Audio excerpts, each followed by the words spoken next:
Halo teman-teman pendengar, selamat datang di YouTube channel saya, channel Monolog Novel. Channel ini akan membahas novel, dari novel pribadi buatan saya sendiri, maupun novel karya penulis yang lainnya. Di video kali ini saya bukan mereview novel, melainkan membacakannya untuk kalian semua. Langsung kalian simak saja monolog novel dari saya. Ini adalah sebuah monolog dari novel karya saya sendiri. Novel dengan judul Pemuda Sakti Penakluk Mustika. Novel ini dapat kalian baca di aplikasi ini. Untuk kalian yang ingin mendengar monolog dari novel saya ini, simak videonya. Pemuda Sakti Penakluk Mustika. Bab 9, Mustika Putih. Beberapa saat setelah harimau putih itu pergi meninggalkan mereka berdua, Bayu pun terlihat mulai membuka matanya. Dia mulai bangkit dari pertapaannya itu. Dia kaget ketika dia sudah mulai bisa melihat keberadaan aura yang menyelimuti tubuhnya. "Kung, ini cahaya apa yang mengelilingi tubuhku?" tanya Bayu pada kakeknya ketika dia sudah bisa melihat aura yang menyelimuti tubuhnya. "Ini adalah aura Le, ini adalah sumber kekuatan alam yang dapat dikendalikan olehmu Le," jelas kakeknya Bayu sambil duduk mendekat ke arah cucunya. "Terus mereka siapa Kung?" tanya Bayu melihat di belakang kakeknya berdiri dua makhluk yang membawa sebuah pedang dan perisai.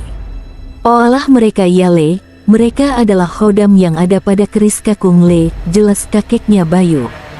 "Oh iya Le, pelajaran kali ini cukup sampai di sini saja, karena sekarang kamu sudah bisa melihat keberadaan aura, maka kamu sudah bisa belajar di mana saja Le," ucap kakek Bayu.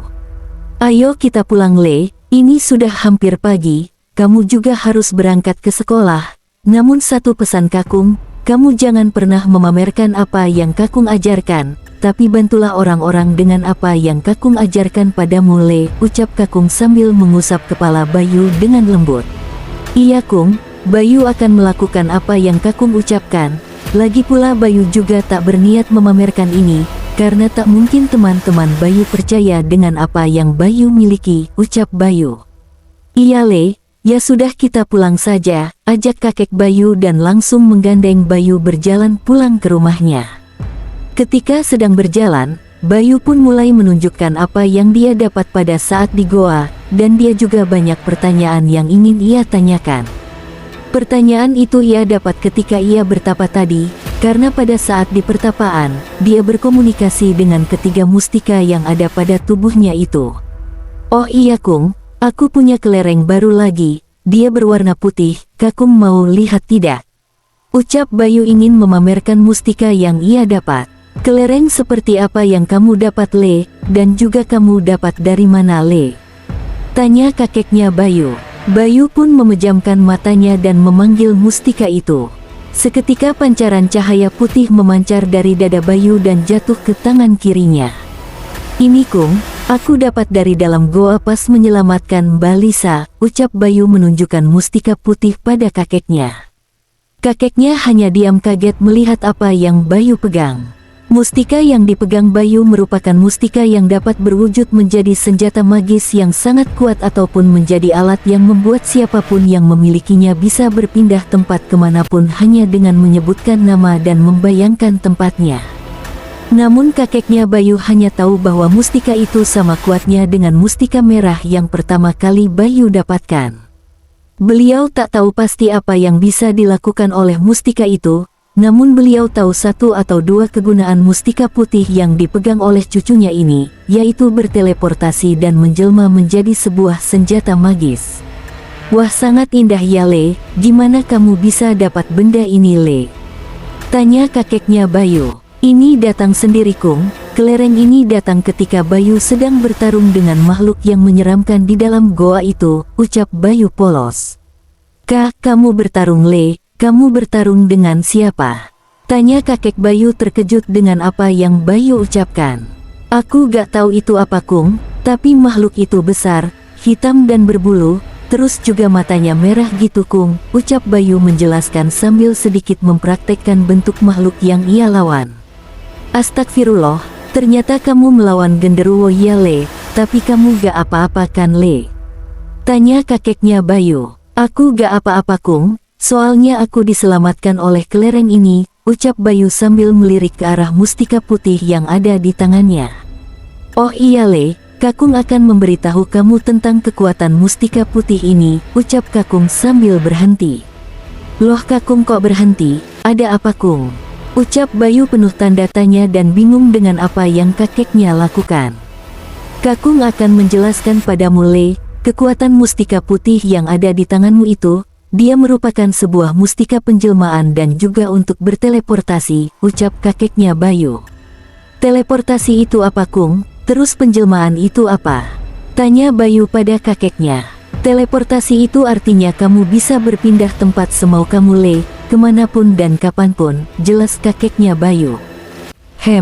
Aku baru ingat Kung, kelereng ini juga bilang begitu, dia bisa bawa Bayu kemanapun Bayu mau, ucap Bayu polos. Nah itu dia Le, dia bisa membawamu kemanapun kamu mau, tapi Kakung tidak tahu bagaimana caranya, ucap kakeknya Bayu.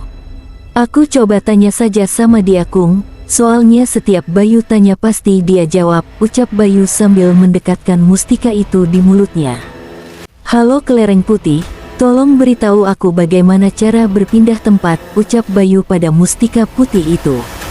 Iya Tuan Muda, Anda bisa berpindah dengan cara menyebutkan tempat yang ingin Anda tuju, dan juga membayangkan tempat itu di pikiran Anda Tuan, ucap mustika putih itu yang hanya bisa didengar oleh Bayu. Kakung dengar tidak apa yang diucapkan kelereng putih ini? Tanya Bayu pada kakeknya. Dengan memasang wajah bingung, perlahan kakeknya Bayu menggelengkan kepalanya. Kakung tidak tahu Le, apa yang mustika itu ucapkan, dan juga Kakung tak dengar apapun sedari tadi, ucap kakeknya Bayu. Loh padahal suaranya keras banget Kung, masa Kakung gak kedengaran, ucap Bayu juga yang ikut-ikutan bingung. Iya Le Kakung tidak dengar, terus apa yang diucapkan mustika itu padamu Le? Tanya kakeknya Bayu. Kata dia bisa bawa Bayu pindah cuma dengan menyebutkan nama tempat dan juga dengan membayangkannya, ucap Bayu serius menjelaskan pada kakeknya. Ya sudah mari kita coba, kita pulang ke rumah menggunakan mustika ini. Kamu mau kan Le? Tanya kakeknya Bayu. Mau Kung, Bayu mau coba, ucap Bayu bersemangat. Mustika itu kembali masuk ke dalam tubuh Bayu, dia masuk kembali ke dada Bayu. Setelah itu satu tangan Bayu menggandeng kakeknya dan satu tangan ditaruh di dadanya. Bayu pun mulai memejamkan matanya menyebut kata rumah dan membayangkan rumahnya.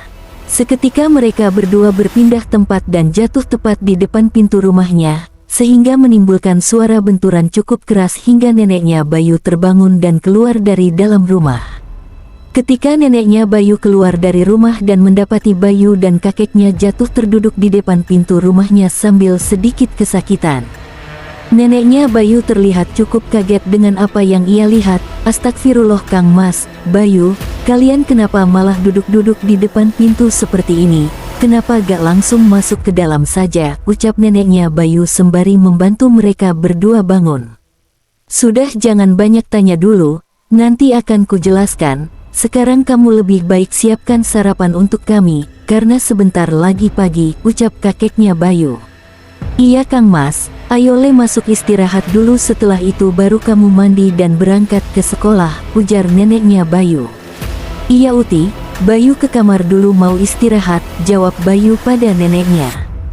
Bayu pun masuk ke dalam kamarnya untuk beristirahat sejenak sembari menunggu pagi hari tiba, karena sekarang baru jam 4 pagi dan masih ada beberapa jam untuk beristirahat sebelum waktunya berangkat sekolah. Beberapa jam berlalu, kini sudah waktunya Bayu berangkat ke sekolah, dia sudah siap dan langsung berpamitan dengan kakek dan neneknya. Kakung, Uti, Bayu berangkat ke sekolah dulu ya, ucap Bayu. Iya Le, hati-hati di jalan, jangan nakal di sekolah ya, jawab Uti. Iya Le, sepulang sekolah Bayu nanti ikut Kakung lagi ya, kita kali ini akan belajar ilmu bela diri, agar Bayu dapat melindungi diri sendiri dan juga dapat melindungi orang yang sedang kesulitan, ujar kakeknya Bayu. Iya Kung, ya udah Bayu berangkat dulu ya. Assalamualaikum, ucap Bayu sambil bersalaman dengan kakek dan neneknya. Sampai di sekolah, Bayu dihampiri Lisa, Dia memberikan sebuah bingkisan ucapan terima kasih untuk Bayu karena dia telah menyelamatkan dirinya beberapa hari yang lalu. Begitu juga dengan kedua orang tua Lisa yang memberikan hadiah berupa sebidang tanah beserta surat kepemilikan lengkap kepada kakeknya Bayu sebagai ucapan terima kasih atas pertolongan yang kakeknya Bayu berikan. Kakeknya Bayu menerima dengan senang hati, karena apabila itu merupakan sebuah pemberian maka sepatutnya tak boleh ditolak.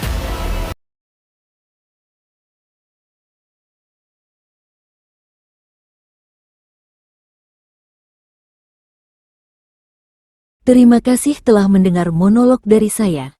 Jangan lupa terus dengarkan monolog saya di video-video selanjutnya. Satu lagi, jangan lupa like, komen dan subscribe ya guys.